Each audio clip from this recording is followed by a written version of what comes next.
બહુ શાંતિથી વિચારજો સંગ કોનો કરવાનો છે, કયા સંઘમાં વિશેષ ઉમંગ છે ને બહુ જ વિચારજો. Otherwise this is a 70 or 80 year game, હમણાં પૂરી થઈ જશે. 5-10 પ્લસ માઇનસ ભગવાનની ઈચ્છાથી, બાકી 70-80 વર્ષનું જીવન છે, એમાં 40, 45, 50, 55, 60 તો થઈ ગયા, હવે 10-15 બાકી છે. એટલે જે સંગ આપણે કરીએ છીએ એમાંથી આપણને ઉમંગ કેટલો આવે છે એ બહુ વિચારવા જેવું છે. So if money can buy 100 things and make you happy, there are 1,000 things that money cannot buy and you need it to become happy. તમે પૈસાનો સંગ કરો એની હું ના નથી પાડતો. અગેન આઈ રિપીટ, પૈસો બહિર્પ્રાણ છે, ઇટ ઇઝ ધી સેકન્ડ સોલ, અત્યંત આવશ્યક ને જરૂરી છે, પણ ક્યાંક સંતોષની રેખા રાખજો, ક્યાંક એક લિમિટ રાખજો. ડોન્ટ રન ટુ મચ કે તમે જીવનના બીજા બધા ઉમંગ ચૂકી જાઓ. When I talk to corporates, I tell them that the amount of money that you have in your bank account when you die is the extra work you did, you shouldn't have done. તમે જ્યારે મૃત્યુ પામો ત્યારે તમારા bank એકાઉન્ટમાં જેટલા પૈસા હોય ને એટલું એક્સ્ટ્રા કામ તમે કર્યું, તમારે કરવાની જરૂર નહોતી. અને ધારો કે કરીએ નાખ્યું તો આવા સારી સંસ્થાઓમાં, આવા સારા કાર્યોમાં ક્યાંક સુપેરે વાપર્યું હોત તો સારું હતું. કારણ કે પૈસા, તમે આંખ બંધ થાય ત્યારે તમારી પાસે બે જ ચોઈસ છે, આંખ બંધ થતા પહેલા, when it comes to money, either leave it or give it. Choice તો બે જ છે. કાં તો કોકની માટે છોડીને જાઓ, તમે ખૂબ મહેનત કરીને અને થોડું ઇન્ટુ બ્રેકેટ આઘું પાછું કરીને ઘણું ભેગું કર્યું, એ પાછળવાળા કેવી રીતે ક્યાં વાપરશે આપણને ખબર નથી. અને સેકન્ડ ચોઈસ છે ગીવ ઇટ. પણ બહુ સારા વિચારકોએ જે વિચાર મૂક્યો અને ખૂબ સારી રીતે બૌદ્ધિક વર્ગે એને સ્વીકાર્યો, એવો જે એક મોટો વિચાર એ છે કે the power of money is in giving and not storing. Bill Gates મૂર્ખ નથી, વોરેન બફેટ મૂર્ખ નથી, જેકી ચેન મૂર્ખ નથી, આપણા દેશનું ગૌરવ એવા અઝીમ પ્રેમજી એ મૂર્ખ નથી કે એ લોકોએ હજારો કરોડ રૂપિયા ડોનેટ અને પ્લેજ કર્યા. એટલે પૈસાનો સંગ રાખજો, પણ એ સદગુણો બગાડી કાઢે તમારા જીવનના, એવો સંગ ના કરતા. કારણ કે પૈસામાં બહુ તાકાત છે તમારા જીવનના સદગુણોને બગાડવાની. એમાંય અનીતિથી આવેલો પૈસો એનો ભાગ ભજવશે જ. It is a de facto principle upon this earth. It will play its definite role.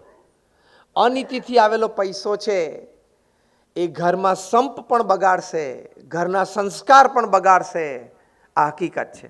અને બહુ સારા સારા પરિવારોમાં, હવે મારું આ સ્ટેટમેન્ટ તમે ચકાસી લો કે અનીતિથી આવેલો પૈસો હશે ને ઘરમાં સંપ બગાડશે, મનમાં ઉદ્વેગ બધાને રહ્યા કરશે, સંસ્કાર બગાડશે, ને એ રીતે બધાના જીવનનો ઉમંગ ઉડાડી દેશે.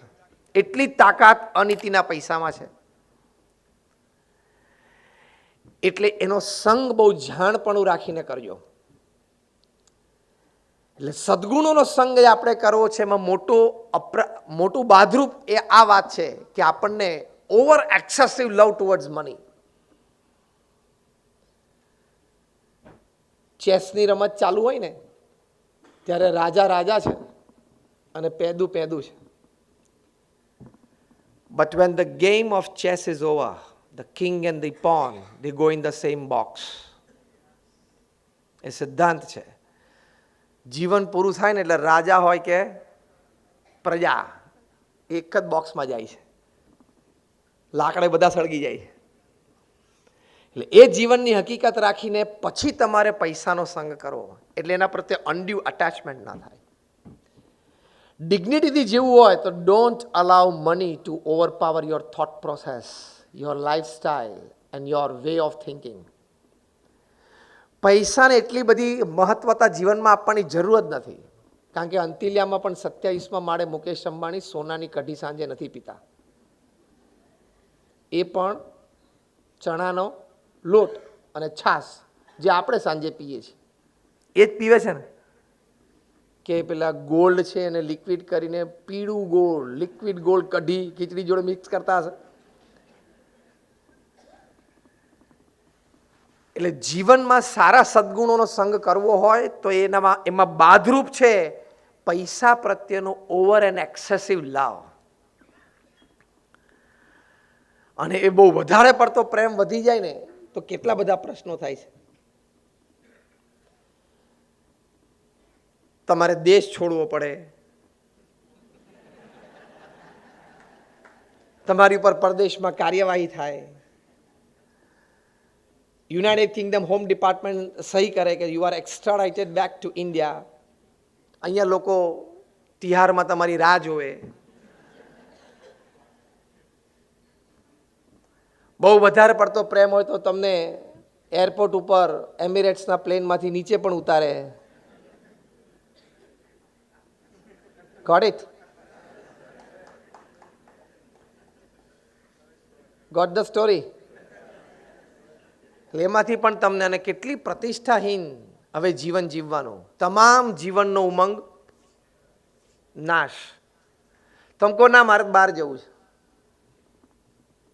ત્યાં હું લીગલી મારે હાજર થવું પડે એવું છે, તો દિલ્હી હાઈકોર્ટ કહે કે 18,000 કરોડની બેંક ગેરંટી મૂકો.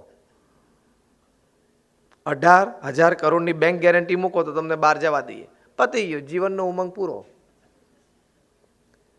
એટલે બહુ ધ્યાન રાખજો, જીવનનો ઉમંગ લેવા આપણે નીકળ્યા છીએ, કારણ કે this is only one life and it is just 70 or 80 years. એમાં તમે જીવનમાં રોજ 8 કલાક તમે સૂવો. 8 કલાક આપણે સૂઈએ છીએ ને, એવરેજ જીવનના અંતે 8 કલાક સુધીની આવવાની. એટલે 24માંથી 8 કલાક સૂઈએ છીએ, એટલે 1/3 દિવસ સૂઈએ છીએ, એટલે 1/3 જીવન સૂવાના, ડિરેક્ટલી પ્રપોર્શનલ. તમે 70 વર્ષ આ પૃથ્વી ઉપર જીવો એટલે તમારા 23 વર્ષ તો સૂવામાં જવાના. તમને ખબર જ નથી કે તમારું અસ્તિત્વ છે કે નહીં. તાર રહ્યું શું? તમે ખાલી 90 સેકન્ડ બ્રશ કરો એટલે તમારા જીવનના 70 થી 80 દિવસો બ્રશમાં જાય છે. હવે અરીસાની સામેના સમય તો પાછા વેરિએશનમાં એટલે ગણાવતો નથી. તમે આમ જો, પછી આમ જો, પછી આમ જો. હવે તારામાં કોઈ ફેર પડવાનો નથી. તું આમ જોવે કે આમ જોવે કે આમ જોવે કે આમ જોવે, હવે તારામાં કોઈ ફેર પડવાનો નથી. દરેક જણ અરીસા સામે ઊભા હોય ને ત્યારે એને મનમાં એમ થઈ જાય એક વખત, જોતા જોતા અરીસાની સામે, કે ભગવાન એક 10% જો સરખું ગોઠવી નાખ્યું હોત ને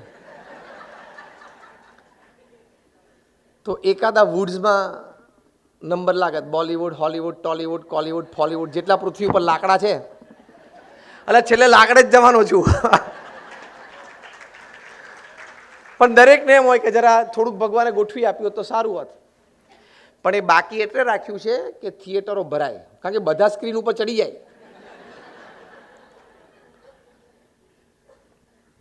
તો મારો બીજો મુદ્દો આ છે, as you should not have undue attachment towards money, don't have too much undue attachment towards your body as well. ભગવાને જે આપ્યું છે, આપણી બુદ્ધિ શક્તિ આવડત પ્રમાણે સારામાં સારાનો ઉપયોગ કરીને વિશેષ પ્રગતિના માર્ગે કાયમ રહેવાનો પ્રયત્ન હંમેશા માણસે કરવો જોઈએ. એની ના પણ નથી, પણ અસંતોષ જીવનમાં ના રાખવો, નહીં તો જીવનનો ઉમંગ ગળી જશે. What God gifted to me, it's fine, it's okay, I'm happy.